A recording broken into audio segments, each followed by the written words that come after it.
Carl Jung acreditava que todo ser humano nasce dividido. Dividido entre o que é e o que o mundo espera que seja, entre o que sente e o que aprende a esconder. A vida, segundo ele, não é sobre agradar ou conquistar o mundo. É sobre tornar-se quem você realmente é. Mas o que parece uma frase bonita em livro de autoajuda, na prática, é um processo brutal. Jung chamava esse processo de individuação. É quando a pessoa abandona o papel social, o personagem moldado para sobreviver, e se volta para dentro, para encarar aquilo que há muito foi empurrado para o inconsciente. E quando menos se espera, ela explode. Em surtos, em vícios, em violências que nem sempre são externas. Olhar para si, de verdade, é se ver despido, sem máscaras, e descobrir que a maior parte da sua vida foi vivida, dormindo. Mas Jung não estava sozinho nesse mergulho. Cerca de meio século antes, um outro homem caminhava por uma estrada parecida, embora mais fria, mais silenciosa e infinitamente mais sombria. Seu nome era Arthur Schopenhauer, filósofo alemão solitário por natureza, rejeitado pela academia, pelas elites intelectuais de sua época. Schopenhauer observava o mundo como quem vê uma peça encenada por tolos. Acreditava que a vida humana, em sua maioria, era uma repetição cega de desejos fúteis, movida por uma força absurda e irracional, a vontade de viver. Para ele, a vontade era uma maldição, um impulso cego que nos arrasta para relações falsas, ambições doentias e sofrimento garantido. Desejar é sofrer, e quanto mais se deseja, mais se está acorrentado. Assim como Jung, Schopenhauer via no isolamento uma forma de salvação. Mas enquanto Jung buscava integrar, reunir as partes perdidas da alma, Schopenhauer desejava o oposto: silenciar. Silenciar o desejo, a ilusão, a multidão barulhenta. E, principalmente, silenciar o mundo. Dois homens, duas filosofias e um ponto em comum. Ambos pagaram um preço altíssimo por serem quem eram. Jung mergulhou tanto em seu próprio inconsciente que acabou vivendo experiências que muitos chamariam de alucinatórias. Conversava com figuras internas, anotava sonhos proféticos, criava mandalas como mapas da psique. E mesmo quando seu círculo o chamava de louco, ele permanecia firme. Sabia que aquele era o caminho. O preço era o isolamento, a dúvida, o risco da perda de prestígio. Mas o ganho era incalculável. A conexão com o que chamava de self, a totalidade do ser. Schopenhauer também se isolou. Mas o seu isolamento era mais do que geográfico, era existencial. Ele via a humanidade como uma farsa. Chamava o convívio social de contaminação. O filósofo preferia os livros à companhia humana.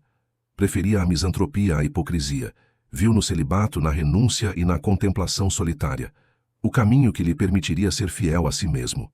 Mas há algo mais profundo aqui, algo que ambos sabiam e viveram. Ser você mesmo não é apenas difícil, é perigoso. A sociedade não perdoa quem se afasta do rebanho.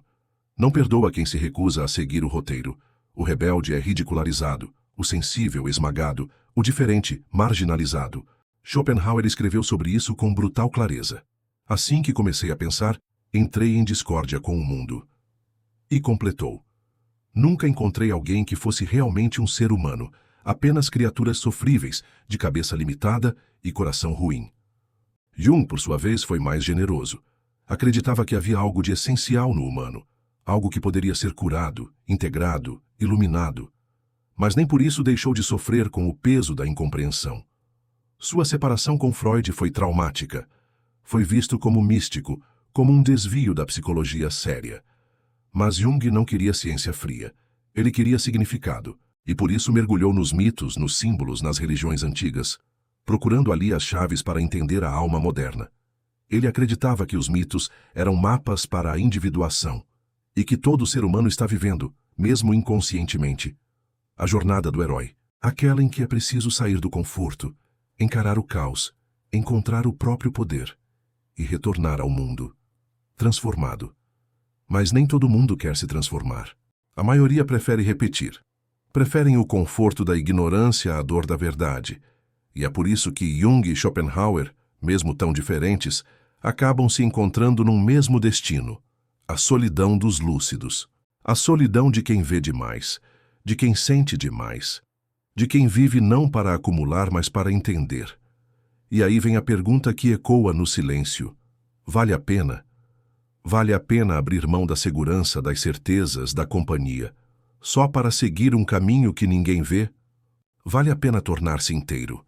Se o mundo prefere as metades, Jung diria que sim, que a individuação é a única forma de se libertar da repetição inconsciente, que o preço é alto, mas a recompensa é a autenticidade, a inteireza. Não viver como um fragmento, mas como um ser humano completo. Schopenhauer talvez dissesse sim, mas não espere aplausos, espere o silêncio, espere o desprezo, espere o nada. E talvez esse seja o ponto mais incômodo. Nem Jung nem Schopenhauer prometeram felicidade. Nenhum deles acreditava em soluções fáceis. Ambos sabiam que o caminho da verdade é solitário, longo e às vezes insuportável. Mas também sabiam que viver uma mentira, vestir uma máscara, repetir discursos, se diluir na multidão, é uma forma lenta e dolorosa de morrer. E no fim a escolha é sua.